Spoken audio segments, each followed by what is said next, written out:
Hello everyone, welcome to this video and this course also. Differential equation का course हम start कर रहे हैं आज से। और डिफरेंशियल इक्वेशन बहुत ही एक सबसे पहली बात इंटरेस्टिंग भी है, थोड़ा सा डिफ़िकल्ट भी है। मतलब मैं डराने के लिए नहीं कह रहा हूँ आपको, बट डिफ़िकल्ट है। आपको अपनी तरफ से बहुत एफ़र्ट्स डालने पड़ेंगे, तब जाके आप इसको समझ पाएंगे। और इवन उनके लिए भी जो सिर्फ पास होना चाहते हैं, ये उनके लिए भी मैं ये कह रहा हूँ, अगर जो सिर्फ़ और सिर्फ पास होना चाहते हैं, आसान नहीं है ये कोर्स और आपको मेहनत करनी पड़ेगी। तो जितना मेरे से होगा, जो मेरी तरफ से जो मेरा काम है मैं वो कंप्लीट करूँगा। आपका जो अपनी तरफ से काम है उसको आप कंप्लीट करिए। और कोशिश मेरी यही रहेगी कि एक एक पॉइंट को मैं क्लियर कर दूं, ताकि आपको अपनी पढ़ाई में कोई दिक्कत ना हो।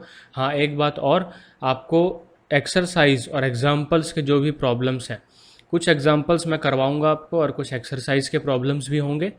बट आपको वो सारे खुद से भी करने हैं, रिपीट करना है, बार बार उसकी प्रैक्टिस करनी है, तभी जाके ये आपका डिफरेंशियल इक्वेशन आप क्लियर कर पाएंगे। तो मैं स्टार्ट करता हूँ सबसे पहली बार इस यूनिट को। इस यूनिट का नाम है R square and R cube. अब आर स्क्वायर और आर क्यूब कहना इसको गलत हो जाएगा, क्योंकि ये क्या है, कार्टिशियन प्रोडक्ट है। ये कार्टिशियन प्रोडक्ट ये टू डायमेंशन को ये जो है आपका टू डायमेंशन को रिप्रेजेंट करता है, और आर क्यूब जो है वो थ्री डायमेंशन को रिप्रेजेंट करता है। इनके बीच में 1-1 कॉरेस्पॉन्डेंस है। इसका मतलब क्या है वो आपको अभी थोड़ी देर में समझ आ जाएगा, जब हम किसी भी पॉइंट को थ्री डायमेंशन में कैसे लोकेट किया जाता है वो समझेंगे।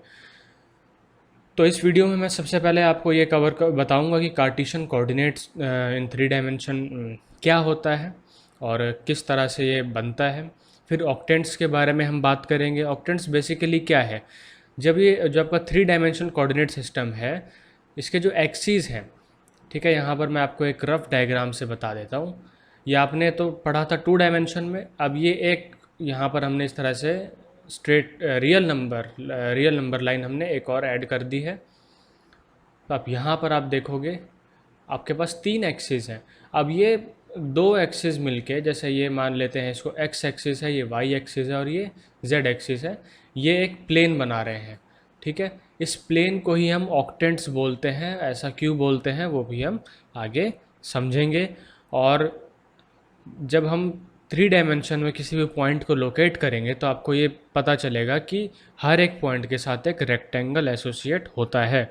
और ये क्यों इम्पोर्टेंट है इसको बताना, इसका सीधा सीधा यूज़ आप अपना डायरेक्शन कोसाइन और डायरेक्शन रेशियोज निकालने में आप इसको यूज़ करेंगे, जो कि नेक्स्ट वीडियो में कवर होगा।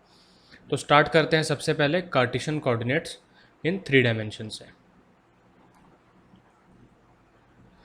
उससे पहले मैं एक पॉइंट और क्लियर कर देना चाहता हूँ। कुछ स्टूडेंट्स के मन में ये डाउट होगा कि हम क्यों ज्योमेट्री क्यों पढ़ रहे हैं, डिफरेंशियल इक्वेशन में हम ज्योमेट्री क्यों पढ़ रहे हैं, वो भी थ्री डायमेंशन। देखिए यहाँ पर सबसे जो मैं सिंपल लैंग्वेज में अगर आपको कहूँ, तो टू डायमेंशन का यूज़ हम करते थे। जैसे कोई भी फंक्शन हम ड्रॉ कर रहे हैं, जैसे हमारा एक वन वेरिएबल का फंक्शन था y=f(x), इसको हम ड्रॉ करते थे टू डायमेंशन में, बड़ी आसानी से ड्रॉ होता था। यहाँ पर ये एक डायमेंशन आप एक x की वैल्यू हम पुट करते थे और हमें y की वैल्यू मिलती थी, और हमें कुछ कर्व्स मिलते थे जिसे हम ग्राफ कहते थे।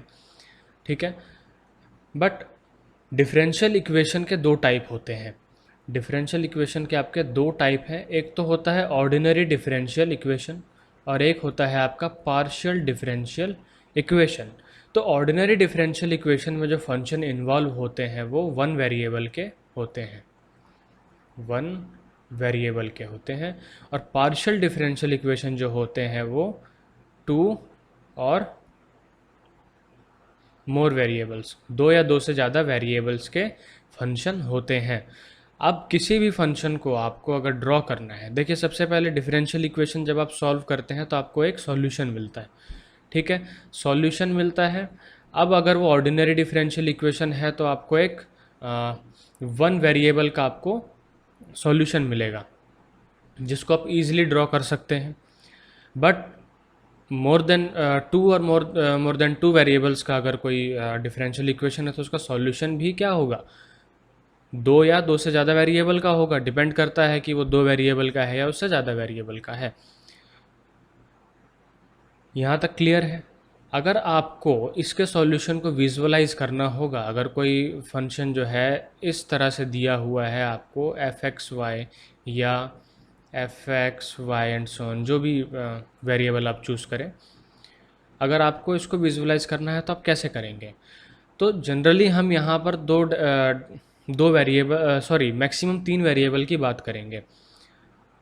तो जब हम सबसे पहले बात करेंगे कि दो वेरिएबल की, जब हम दो वेरिएबल को जब हम देखेंगे, दो वेरिएबल के फंक्शन को, तो उसको ड्रॉ करने के लिए हमें लेवल कर्व का कॉन्सेप्ट पता होना चाहिए कि लेवल कर्व क्या है, ठीक है।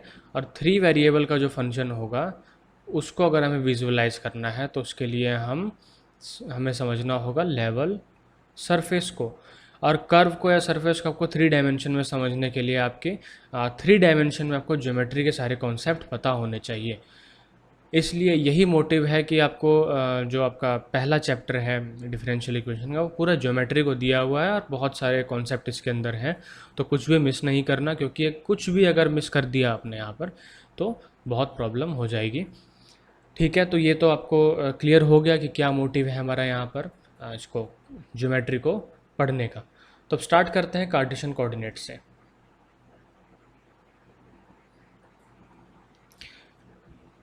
अभी तक जब आप दो डायमेंशन की बात कर रहे थे, दो डायमेंशन क्या होता है? हमारे पास दो वेरिएबल होते हैं।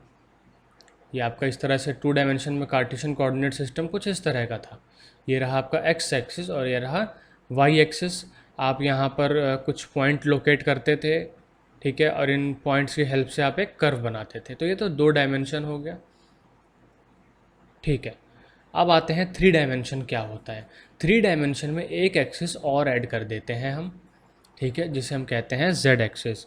लिखने का ये तरीका नहीं है, थोड़ा सा एक्स वाई और जेड को एक्सिस को हम अलग अलग नाम देते हैं यहाँ पर, वो भी हम देखते हैं।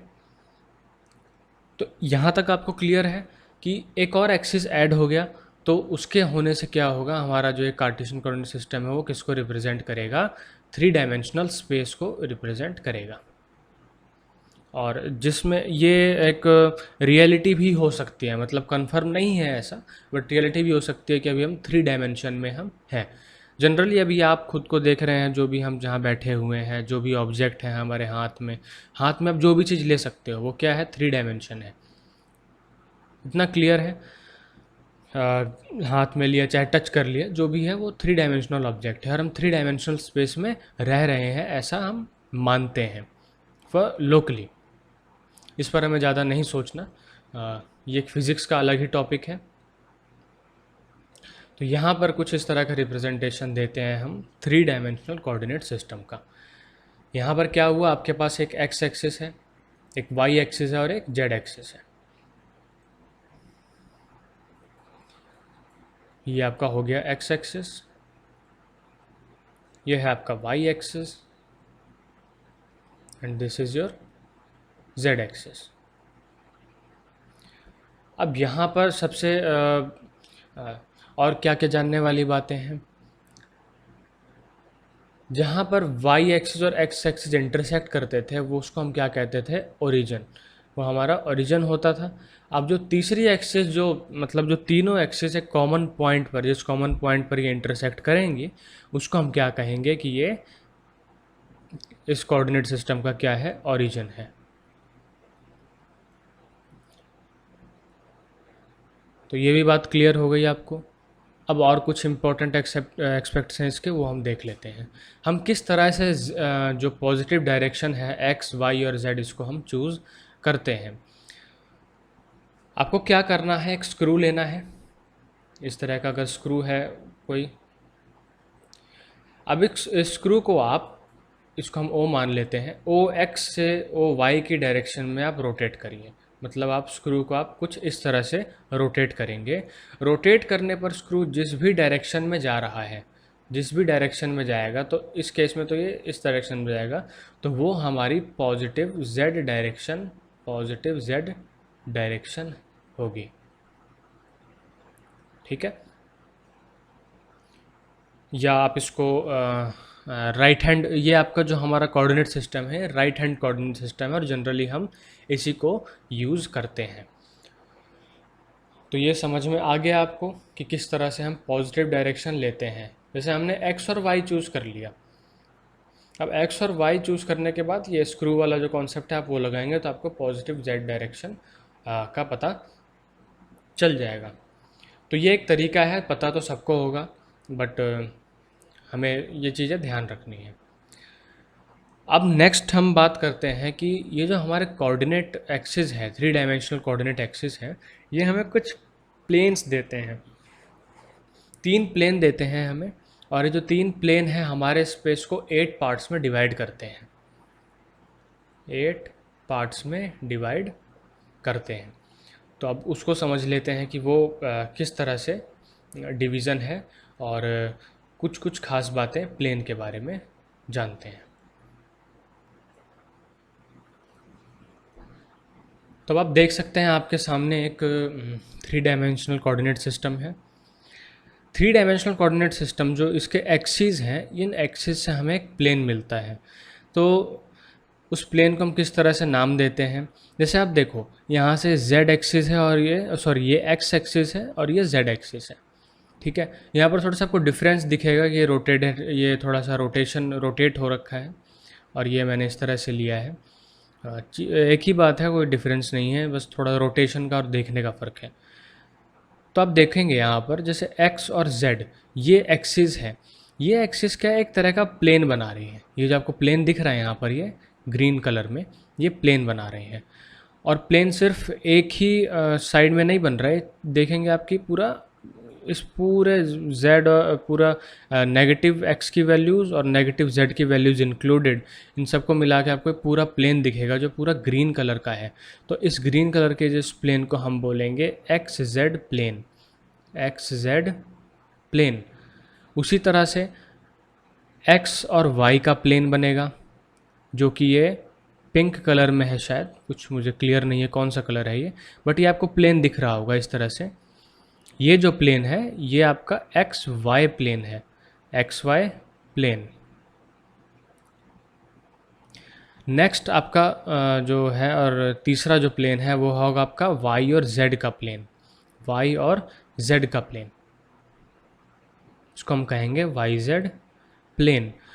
अच्छा, अगर किसी को ये डिफ़िकल्टी है कि प्लेन क्या होता है तो सिंपली प्लेन, जैसे आपके सामने कोई टेबल है या आपका मोबाइल है, आपके मोबाइल की जो स्क्रीन है, मोबाइल के स्क्रीन को आप मोबाइल को फ्लैट रख दो तो वो एक प्लेन को रिप्रेजेंट कर रहा है, जो ऊपर उसकी लेयर है वो एक प्लेन को रिप्रेजेंट कर रहा है। बट अगर आप ध्यान देंगे मोबाइल की कुछ थिकनेस होती है, ठीक है, कुछ थिकनेस है, तो इसमें लेयर है, कई सारी लेयर हैं, आप ये कई सारे प्लेन से मिल के बना हुआ है, आप इस तरह से कह सकते हैं। और एक विजुअलाइजेशन आप कर सकते हो, जैसे आपके सामने कोई कॉपी रखी है तो जो कॉपी का जो एक पेज है वो भी क्या एक प्लेन को रिप्रेजेंट कर रहा है, ठीक है। बेसिकली अगर मैं कहूँ ये प्लेन है, अगर मैंने इसके ऊपर एक पॉइंट ले लिया, ठीक है, और मैं कहूँगा कि ये जो पॉइंट है वो इस प्लेन पर है, तो ये प्लेन यहाँ से कहीं बाहर नहीं जा सकता, इसके ऊपर कहीं भी हो सकता है, ये पॉइंट जो है कहीं भी जा सकता है, लेकिन इस पॉइंट ये जो है दूसरे डायमेंशन में नहीं जा सकता, ये सेम डायमेंशन में रहेगा, ये 2 डायमेंशन में ही रहेगा, ये ध्यान रखना है बस। तो इसको हम कहते हैं प्लेन। अब यहाँ पर आप देखोगे कि मैंने कहा था कि अच्छा हाँ, इस प्लेन को हम ऑक्टेंट्स भी कहते हैं, ऑक्टेंट्स कहते हैं। मैंने बताया था आपको कि जो प्लेन है हमारा x y plane, x z plane and z x plane, z x तो मैंने लिख दिया है, z y plane, sorry z y plane, ये 3 प्लेन हैं। इन प्लेन को हम क्या कहते हैं, ऑक्टेंट्स। क्यों कह रहे हैं हम ऐसा, क्योंकि आप देख सकते हो कि अगर आप कहीं भी आपका रूम है, आपके रूम के बीच में आपने ओरिजिन रख लिया, बीच में मतलब बिल्कुल सेंटर में, ना ही सरफेस ये ना ही ग्राउंड पर और ना ही ये सीलिंग पर, बिल्कुल बीच में इस तरह से आपने रख दिया, तो आप देखोगे कि आपके रूम को 8 पार्ट्स में डिवाइड कर देगा। एक पार्ट इधर है, पहला पार्ट, दूसरा पार्ट इधर आ गया, तीसरा पार्ट इधर आ गया, फोर्थ पार्ट ये बैक साइड में यहाँ पर, फिफ्थ पार्ट ये रहा आगे फ्रंट में, और फिर ये वाला सिक्स्थ पार्ट, ये आपका सेवन्थ पार्ट, और ये एट्थ पार्ट। इसने इसको जो कोऑर्डिनेट सिस्टम है आपको, इसने 8 हिस्सों में स्पेस को डिवाइड कर दिया है, इसलिए हम इसको क्या बोलते हैं, ऑक्टेंट्स बोलते हैं। तो अब हम ये देखते हैं कि किस तरह से 3 डायमेंशन में, देखिए एक बहुत ही बेटर पिक्चर मिल गई आपको अब, कि 3 डायमेंशन में हम किस तरह से किसी भी पॉइंट को लोकेट कर सकते हैं। तो कोई भी पॉइंट चूज़ कर लेते हैं हम, मान लेते हैं ये एक पॉइंट है,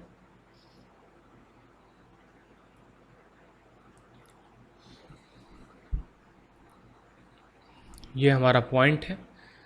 इस पॉइंट को हमें लोकेट करना है।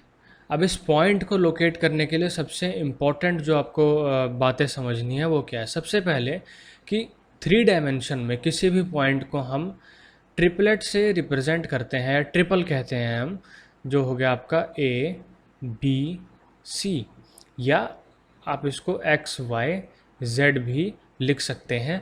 ये आपका है X एक्सिस, ये है आपका Y एक्सिस, और ये है आपका Z एक्सिस।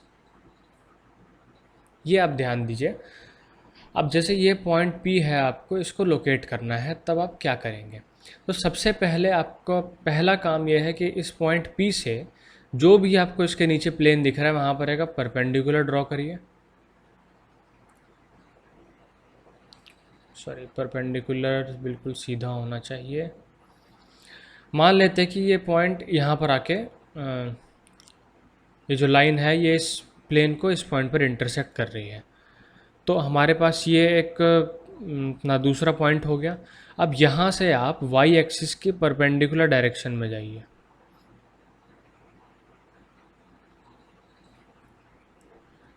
एंड देन यहाँ से आप z डायरेक्शन की, z एक्सिस के परपेंडिकुलर डायरेक्शन में जाएंगे।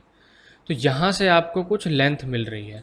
तो सबसे पहले हम कंसिडर करेंगे आपके जो x की लेंथ है वो क्या है।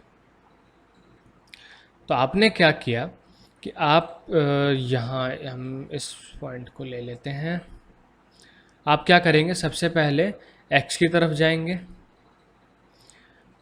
x की पॉजिटिव डायरेक्शन में गए, देन आप y की पॉजिटिव डायरेक्शन में गए इस तरह से। ये आपका A होगा, ये आपका B होगा, एंड देन आप पॉजिटिव z एक्सिस के डायरेक्शन में आप जाएंगे कुछ इस तरह से, इस डायरेक्शन में।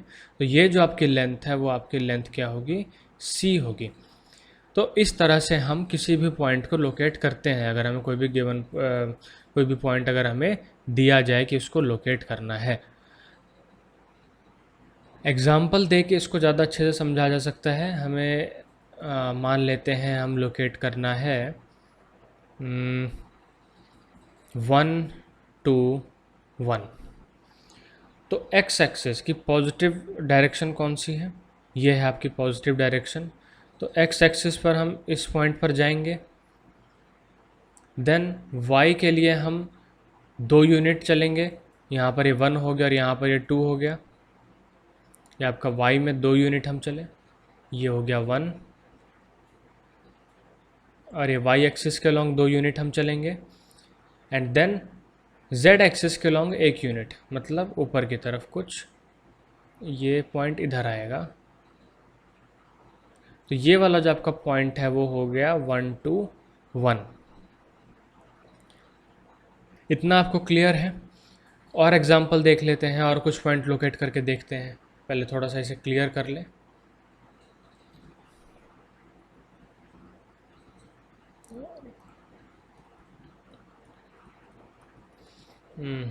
कुछ प्रॉब्लम है, ठीक है। कोई दूसरा पॉइंट लोकेट करके देखते हैं जिससे हम थोड़ा और क्लियर हो जाए। लोकेट करते हैं हम -8 -8 4 एंड 0। हमें एक और पॉइंट लिया, हमने इसको पॉइंट Q कहा। अब इसको हमें यहाँ पर लोकेट करना है। तो सबसे पहले हम x के नेगेटिव x एक्सिस की तरफ 8 यूनिट्स चलेंगे। तो ये आपके 8th यूनिट यहाँ पर है, ये 8 है। देन वाई एक्सिस के अलोंग, वाई एक्सिस के पैरेलल आप 4 यूनिट चलेंगे, 1 2 3 4, ये 4 यूनिट आप चला यहाँ पर आपने। तो ये जो आपने पॉइंट लोकेट किया है, क्योंकि z ज़ीरो है तो हम ऊपर z एक्सिस के अलोंग हमें चलना ही नहीं है, यहाँ पर ये ज़ीरो है, तो ये वाला जो पॉइंट है हमारा पॉइंट Q होगा और इसको हम लिखेंगे -840। अब आप ये देख सकते हो कि ये जो पॉइंट है हमारा XY प्लेन में है, XY प्लेन में है।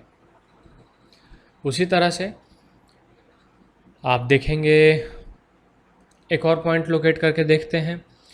अब ऐड कर देते हैं, 0 के जगह 8 कर दिया, 8 कुछ ज़्यादा ही हो जाएगा, 2 कर लेते हैं। अब 2 के लिए हमें यहाँ से हाइट देखनी है। अब हाइट का अंदाज़ा आपको यहाँ से लगेगा कि कितनी हाइट है हमारी।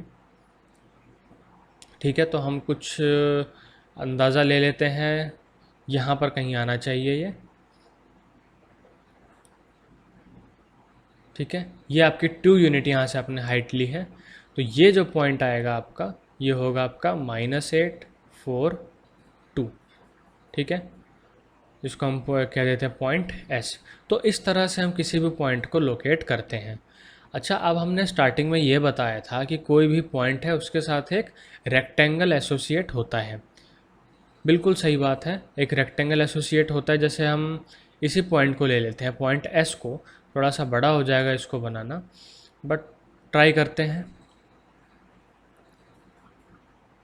एक पॉइंट ये आ गया, तो आपके रेक्टेंगल की एक साइड तो ये बन गई,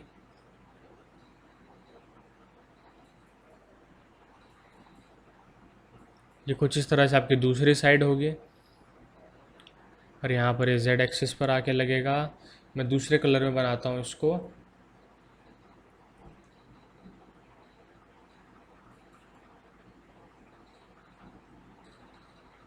और यहाँ से ये इस तरह से। तो आप देख सकते हो कि ये जो पॉइंट S है, इसके साथ हमने एक रेक्टेंगल एसोसिएट कर दिया है। अब एक बात ध्यान देने वाली है, यहाँ पर जो आपका ये है, इसको ओरिजिन मान लेते हैं, O और S है, तो OS जो आपकी लेंथ है वो इस रेक्टेंगल का क्या है, डायगोनल है। इसको याद रखना है, क्योंकि अभी नेक्स्ट वीडियो में हम डायरेक्शन कोसाइन पढ़ेंगे, डायरेक्शन कोसाइन एंड इसको सिंपल बनाने के लिए और हम यूज़ करते हैं डायरेक्शन रेशो।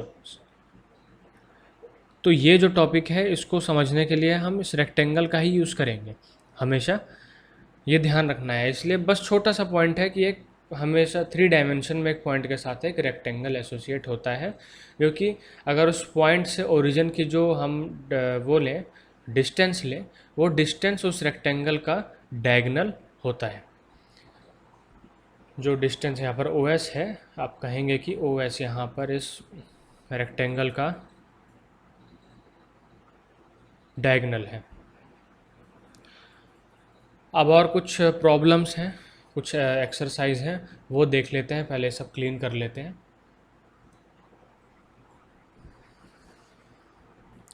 कुछ प्रॉब्लम्स देख लेते हैं।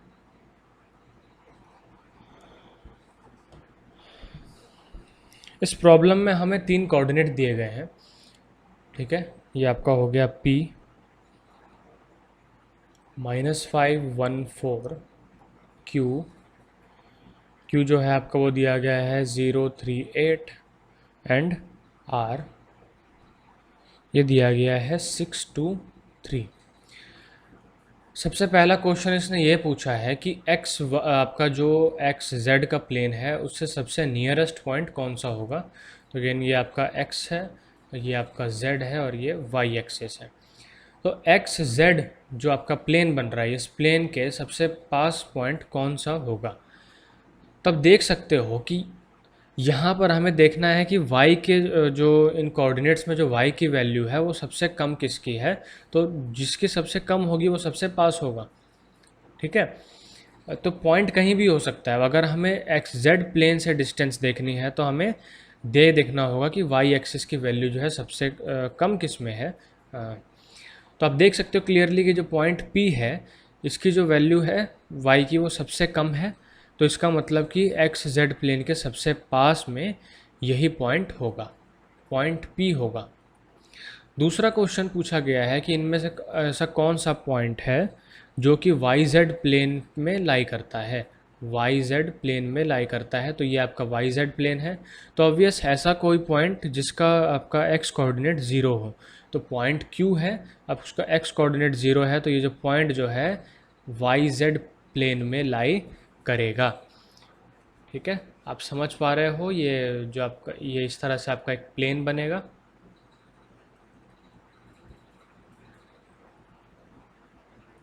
ठीक है, ये आपका हम क्या कहेंगे, ये आपका वाई जेड प्लेन है, और ये जो पॉइंट है वो इसी वाई जेड प्लेन में ही लाई करेगा। तो ये एग्जाम्पल थे कुछ। अब यहाँ पर मैं एक सबसे इम्पॉर्टेंट बात जो आपको बताने जा रहा हूँ, ध्यान रखने वाली बात, इंटरेस्टिंग बात, कि किस तरह से 3 डायमेंशन स्पेस में और आर क्यूब में 1-1 कॉरेस्पॉन्डेंस है। अब मैंने फिर से आर क्यूब कहा, मतलब मेरा मतलब ये है कि ये कार्टेशियन प्रोडक्ट। ठीक है, आप जानते हैं कि अगर इस तरह का कार्टेशियन प्रोडक्ट है तो इसको हम डिनोट करते हैं x y z such that x y z belongs to real number R. ये इस तरह का सेट होता है, ट्रिपल कहते हैं हम इसको, ट्रिपल का सेट होता है। तो इस स्पेस में जो आपका 3 डायमेंशन स्पेस है, इस स्पेस में कोई भी पॉइंट है तो इस पॉइंट के साथ एसोसिएट करने के लिए हमेशा एक ट्रिपल हमें मिलेगा, एक्स वाई जेड। ठीक है, देख रहे हो ना क्या कॉरेस्पॉन्डेंस है इसके अंदर। पूरे स्पेस में अगर आप कोई भी पॉइंट चूज़ करोगे तो उसको रिप्रेजेंट करने के लिए आपको एक ट्रिपल मिलेगा जो कि इसका एलिमेंट होगा, which is element of R cube. तो इसका मतलब क्या है, इसका मतलब ये है कि ये जो पूरा आर क्यूब है, इस आर क्यूब की वैल्यू, जो पूरी वैल्यू है जो आपका जो पूरा आर क्यूब है, जो पूरा सेट है, वो पूरे स्पेस को रिप्रेजेंट कर रहा है और हर एक एक पॉइंट को रिप्रेजेंट कर रहा है कंटिन्यूसली। ठीक है, ये आपके 3 डायमेंशनल स्पेस को रिप्रेजेंट करता है और जो पॉइंट है वो इस आर क्यूब के एलिमेंट्स होते हैं। तो पहला ये, और कन्वर्जली हम ये कह सकते हैं कि for each triple there exist a point in space for each element of R cube. ठीक है, यहाँ पर इसका जो एलिमेंट है, कोई भी एलिमेंट हम लेते हैं उसके लिए हमें स्पेस में एक ना एक पॉइंट ज़रूर मिलेगा और वो एक यूनिक पॉइंट होगा। तो इसी को हमने कहा था कि 1-1 कॉरेस्पॉन्डेंस बिटवीन स्पेस एंड आपका कार्टेशियन प्रोडक्ट। तो आई होप कि आपको ये सब क्लियर हो गया होगा, और ज़रूर बताएं कि कैसा लगा ये। बहुत प्रैक्टिस करें, ये तो बहुत बेसिक सी चीज़ें हैं, अभी आगे आगे बहुत कुछ इंटरेस्टिंग आने वाला है और साथ में टफ भी आने वाला है। तो हमने एक्सरसाइज कर ली है, नेक्स्ट वीडियो जो होगी उसके अंदर हम डायरेक्शन कोसाइन की बात करेंगे, direction cosine and direction ratios, और किस तरह से हम किसी भी लाइन को 3 डायमेंशन में रिप्रेजेंट करते हैं। वो सब बातें हम नेक्स्ट वीडियो में करेंगे। So thank you very much, और चैनल को आप सब्सक्राइब करो और शेयर करो इसे ज़्यादा से ज़्यादा। Thank you.